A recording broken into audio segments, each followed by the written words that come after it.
Halo semuanya, selamat datang kembali di channel YouTube Pak Guru Wali.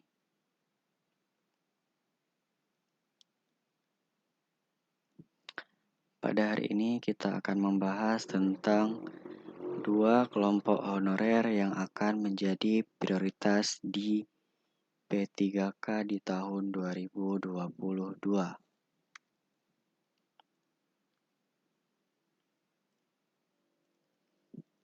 Seleksi Aparatur Sipil Negara atau ASN tahun 2022 segera dibuka untuk pegawai pemerintah dengan perjanjian kerja atau P3K tahun 2022.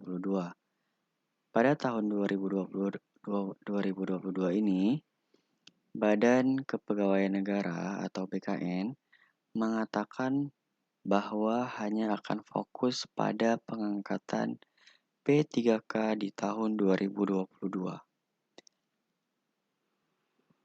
Sedangkan seleksi CPNS tetap dibuka, namun hanya untuk sekolah kedinasan saja.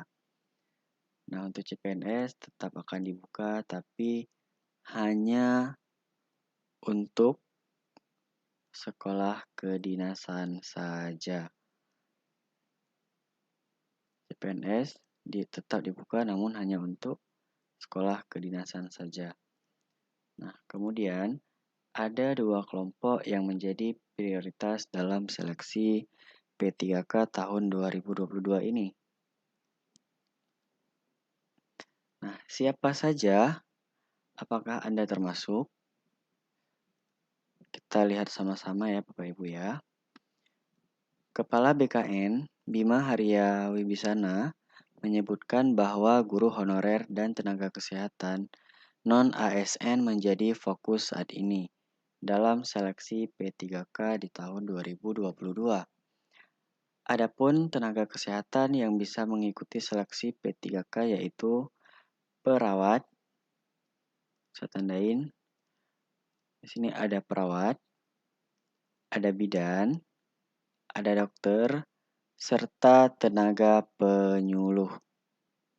Nah, adapun formasi terbaru mengenai seleksi CPNS dan P3K tahun 2022 yaitu sebanyak 1.200.429.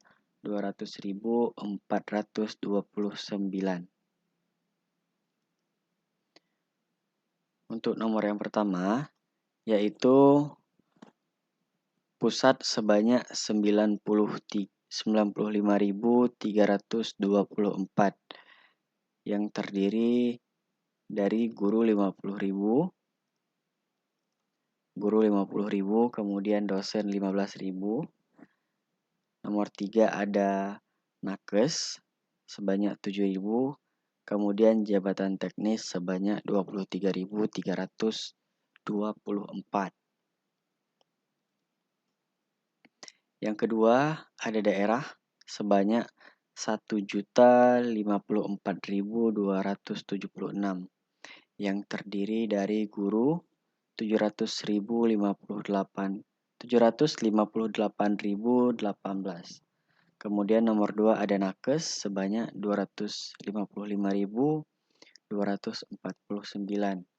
Kemudian nomor 3 ada jabatan teknis sebanyak 41.009. Nomor 3 ada sekolah kedinasan untuk CPNS sebanyak 8.941.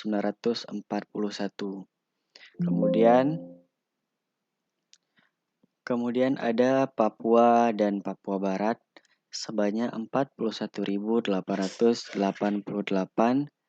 yang terdiri dari P3K dan CPNS Papua sebanyak 28.895. Kemudian P3K dan CPNS Papua Barat sebanyak 12.993.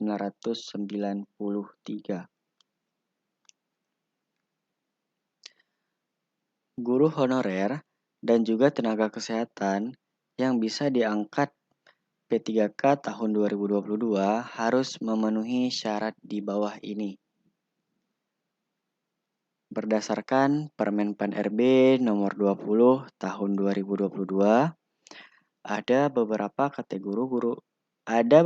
kategori guru honorer yang bisa diangkat menjadi P3K tahun 2022.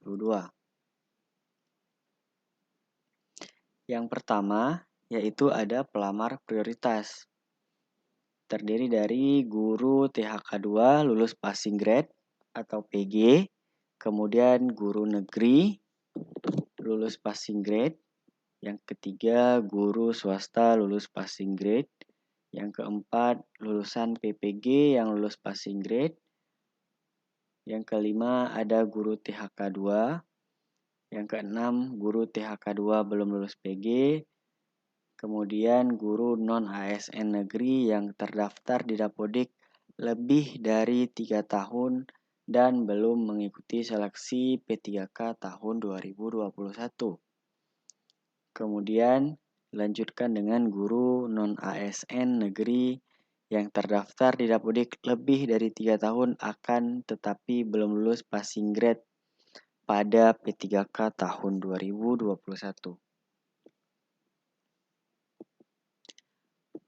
Adapun pelamar prioritas 1 yaitu A. THK2 yang memenuhi nilai ambang batas pada seleksi P3K jabatan fungsional guru tahun 2021. Yang B.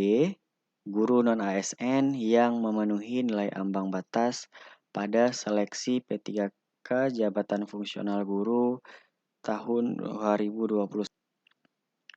Yang C, lulusan PPG yang memenuhi nilai ambang batas pada seleksi P3K jabatan fungsional tahun 2021 dan guru swasta yang memenuhi nilai ambang batas pada seleksi P3K jabatan fungsional guru tahun 2021. Sedangkan pelamar prioritas 2 yaitu THK2. Sementara itu, pelamar prioritas 3 yaitu guru non-ASN di sekolah negeri yang telah terdaftar di Dapodik dan memiliki masa kerja paling rendah 3 tahun. Nomor 2, jika formasi belum terpenuhi, maka diisi oleh pelamar prioritas 2. Yang ketiga, jika formasi belum terpenuhi, diisi oleh pelamar prioritas 3. Adapun tenaga kesehatan honorer yang akan beralih statusnya menjadi P3K adalah sebagai berikut. Yang pertama, tenaga kontrak atau honorer pemerintah provinsi dan kabupaten atau kota. Nomor 2, kontrak atau honorer Badan Layanan Umum Daerah atau BLUD. Nomor 3, kontrak dengan dana alokasi khusus atau DAK, non-fisik atau bantuan operasional kesehatan atau BOK. Yang keempat ada PTT.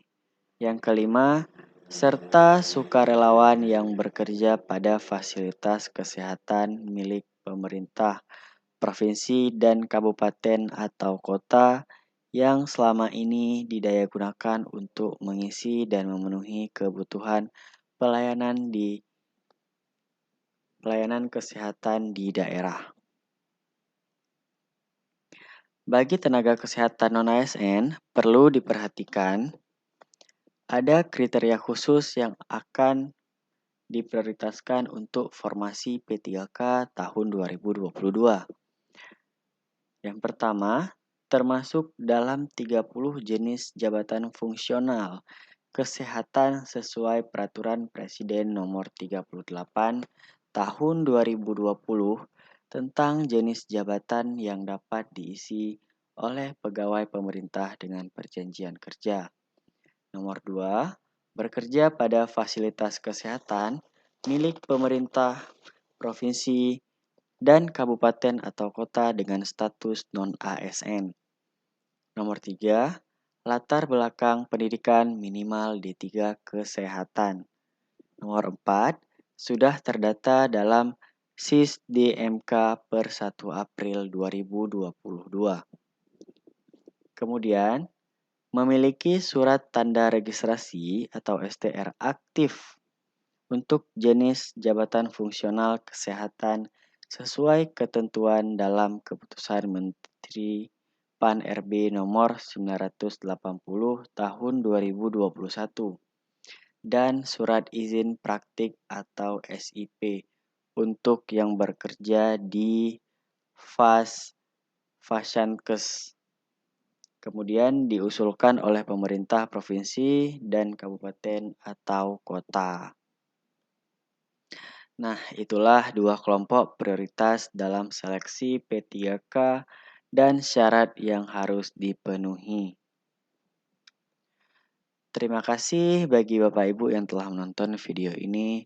Jangan lupa untuk klik like, komen, dan juga subscribe agar membantu channel ini terus berkembang, serta Bapak Ibu akan mendapatkan update terbaru dari channel ini. Sampai jumpa di video selanjutnya.